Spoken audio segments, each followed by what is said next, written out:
Good morning. This is a look at my Breckwell freestanding pellet stove. I have it set on setting 2 out of 5 heat settings. It's currently in my basement. I have a colonial home that's about, I think it's about 2,700 square feet on floors 1 and 2. And I think I have 1,000 square foot basement, and we have the pellet stove down in the basement, and we use it for supplemental heat along with the heat pump. These are the pellets that I use for my stove. These were available at Home Depot. I was able to get these pellets for about it was actually $187 for a ton of them. And a ton of pellets is basically a pallet that has 50 40-pound bags.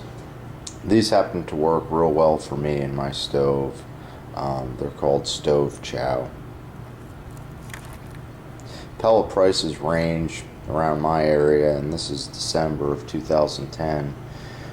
Basically from about, the low end would be about $3.75 a bag, all the way up through about currently about $5.50, $5.75 this year. I live in eastern Pennsylvania.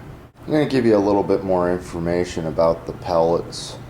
Generally you can get them at any hardware stores, such as like a True Value or a Ace Hardware. They also have them at Home Depot and Lowe's. If you have a truck, you can have a pallet put right on it. That makes it fairly easy. If you don't have access to a truck, you can get your pellets delivered.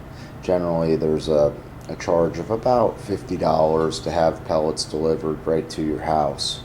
Once I get mine here, I take them off the truck and I back right up to my Bilco door, which makes my stove pretty accessible in my basement, and I just bring the pellets down into the basement and store them there.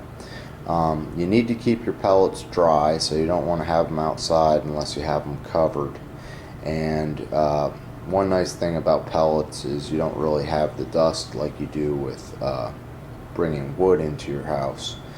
Another thing, animals don't eat pellets, such as mice. There are some stoves that burn like cherry pits and corn, and those type of stoves actually, you need to be careful where you actually store those pellets, because you could have animals get into your bags and chew some holes in it. My stove, which is up here, currently my hopper is about maybe about halfway full, so you can see that I probably could add about half a bag if I wanted to. Generally, this stove will burn about a bag of pellets per day on setting number 2. Okay, and that all depends on the temperature outside. Currently today, I think it's about I don't know, it might be about 25 degrees Fahrenheit outside. And you can see here, this is my exhaust pipe. It goes up top, and it actually vents out the side of my house, about 24 inches off the ground outside. This is actually the control panel of my stove. So as you can see, it's a Breckwell stove, and it is actually, the stove is a P2000. Alright, and it's basically a freestanding stove, and which means it's not in an insert, so it's not in your fireplace. You can buy pellet stoves that actually fit right into your existing opening for a fireplace.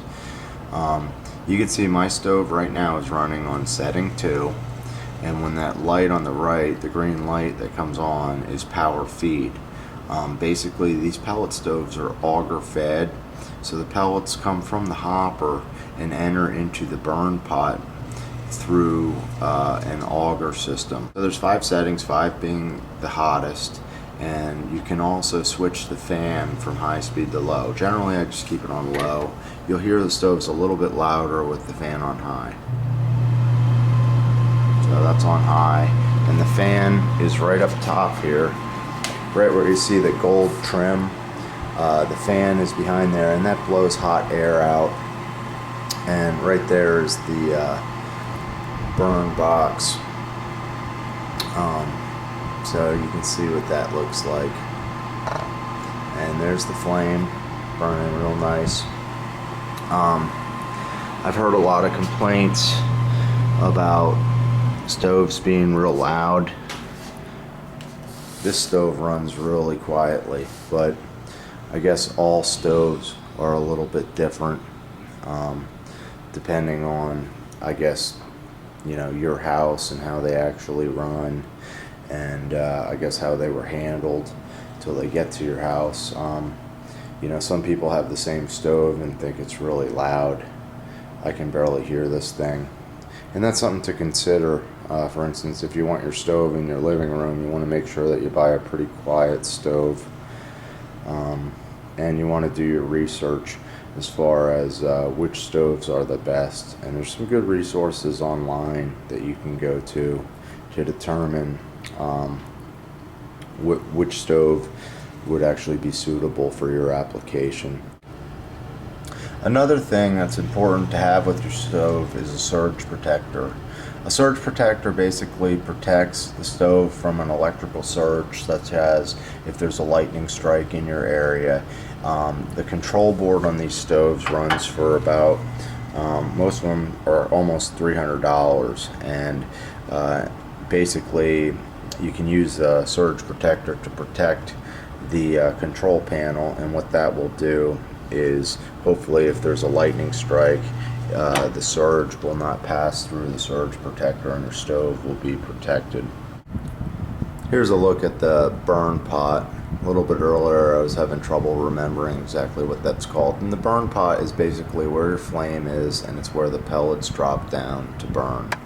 Underneath, there's a compartment on the stove down here where you can store your ashtray. So where it says Breckwell on that sticker on the bottom right, that door actually opens up, and there's a steel box that collects the ash.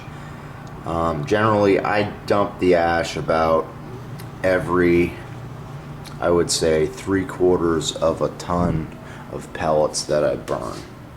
So that's a little bit of an overview of my stove. I hope this was helpful for you. Generally we use ours as supplemental heat. It does a really nice job heating up our basement, which is about 1,000 square foot, and it helps to keep the first floor more regulated.